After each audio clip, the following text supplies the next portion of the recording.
இயேசுவின் அன்பு இதயங்களுக்கு காலை வணக்கம். இந்த நாள் உங்களுக்கு ஆசீர்வாதமாக அமைய வாழ்த்துக்கள்.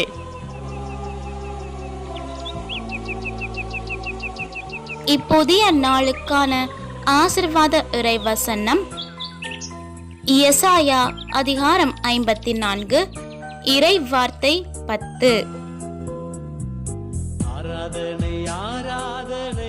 மலைகள் நிலை சாயினும் குன்றுகள் இடம் பெயரினும் உன்மீது நான் கொண்ட பேரன்போ நிலை சாயாது.